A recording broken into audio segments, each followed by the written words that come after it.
एक ऐसी दुनिया की कल्पना करिए जो आज से मतलब हमारी इस जिंदगी से बिल्कुल अलग है। आज हम एक बहुत ही गंभीर सवाल पर बात करेंगे। ये सवाल शायद सुनने में काल्पनिक लगे, लेकिन ये मौजूदा जियोपॉलिटिकल और तकनीकी विश्लेषण पर आधारित है।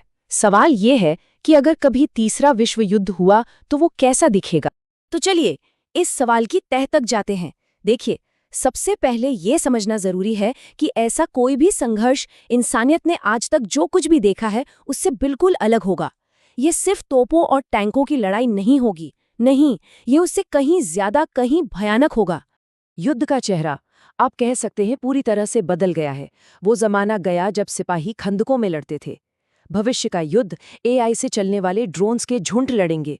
समंदर में बड़े बड़े जहाज़ों की जगह अब हाइपरसोनिक मिसाइलें होंगी जो पलक झपकते ही कहीं भी हमला कर सकती हैं। प्रोपेगेंडा रेडियो की जगह अब इंफॉर्मेशन और साइबर वॉरफेयर ने ले ली है, और औद्योगिक ताकत दिखाने की जगह अब पूरे के पूरे आर्थिक सिस्टम के ढह जाने का खतरा है। तो सवाल ये है कि आखिर वो कौन सी चिंगारी होगी जो 21वीं सदी में इस वैश्विक तबाही की आग को भड़का सकती है। चलिए इसकी जो भी संभावित कारण है उन्हें एक एक करके समझते हैं।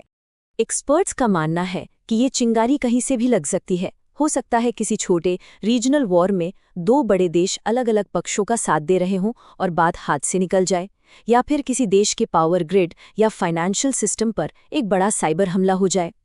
पानी या ऊर्जा जैसे जरूरी संसाधनों पर बढ़ता विवाद भी एक वजह बन सकता है, या शायद किसी आपसी रक्षा संधि जैसे नेटो का आर्टिकल 5 के लागू होने से कई देश एक साथ इस जंग में खींचे चले आएं।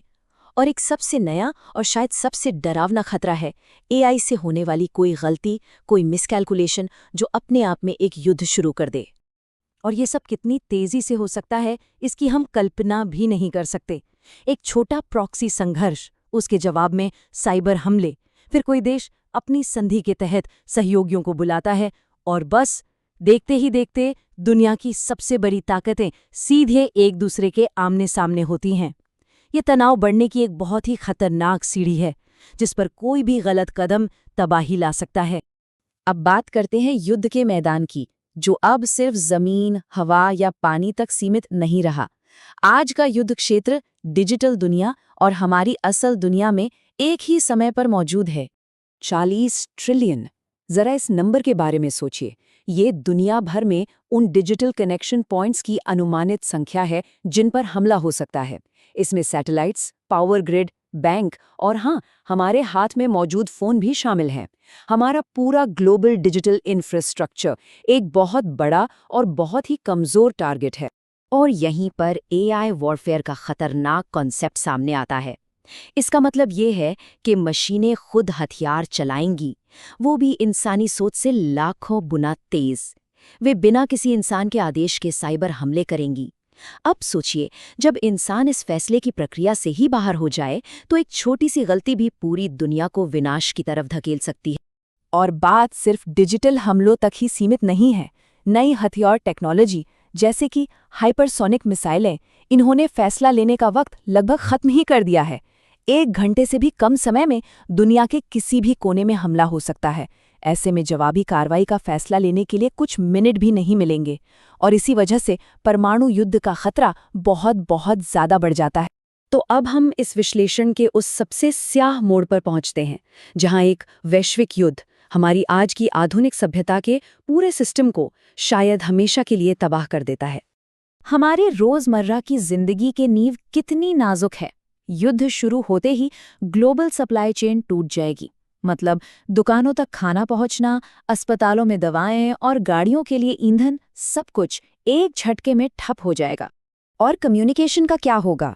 साइबर हमलों और ईएमपी यानी इलेक्ट्रोमैग्नेटिक पल्स हमलों के बाद हमारे 99% कम्युनिकेशन नेटवर्क 1% से भी कम पर आ जाएंगे।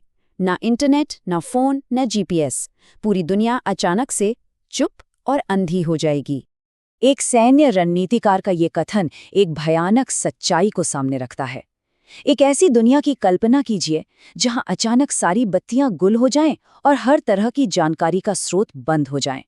ये सिर्फ अफरा तफरी और डर का माहौल नहीं होगा, ये एक तरह से सभ्यता का अंत होगा। चलिए अब उस भयानक दौर के बाद के लंबे समय के नतीजों पर नजर डालते हैं, जब दुनिया एक नए अंधकार युग में जीने को मजबूर होगी। ये टाइमलाइन पहले साल की एक बहुत ही भयानक तस्वीर दिखाती है। पहले ही दिन बड़े बड़े शहर तबाह हो जाएंगे। दूसरे हफ्ते तक बिजली, पानी बंद। 6 महीने के अंदर खाने की सप्लाई खत्म होने से बड़े पैमाने पर भुखमरी फैलेगी। और साल के अंत तक परमाणु धमाकों से उठी धूल सूरज को ढक लेगी, जिससे धरती पर एक बनावटी सर्दी यानी न्यूक्लियर विंटर शुरू हो जाएगी। ऐसे हालात में समाज का ढांचा, जिसे बनाने में हमें सदियां लगी हैं, वो पूरी तरह से बिखर जाएगा। देश और सरकारें बेमानी हो जाएंगी। जिंदा रहने की लड़ाई बहुत छोटे छोटे समूहों में लोकल लेवल पर लड़ी जाएगी, और वो लड़ाई बेहद क्रूर और आदिम होगी। तो इस भयावह कल्पना से क्या सीखा जा सकता है? अब इस पूरी चर्चा को रोकथाम की ओर मोड़ते हैं, जो कि सबसे जरूरी कदम है। इस तबाही से बचने के लिए कुछ स्तंभ बहुत जरूरी हैं। सबसे पहले देशों के बीच बातचीत और तनाव कम करने के रास्ते हमेशा खुले रहने चाहिए। दूसरा, परमाणु निवारण यानी डिटरेंस की रणनीतियों को आज के खतरों के हिसाब से आधुनिक बनाना होगा। तीसरा, एआई और साइबर हथियारों के इस्तेमाल पर वैश्विक नियम बनाने होंगे। और सबसे जरूरी, सभी बड़ी ताकतों को ये समझना होगा कि इस खेल का अंजाम कितना विनाशकारी हो सकता है।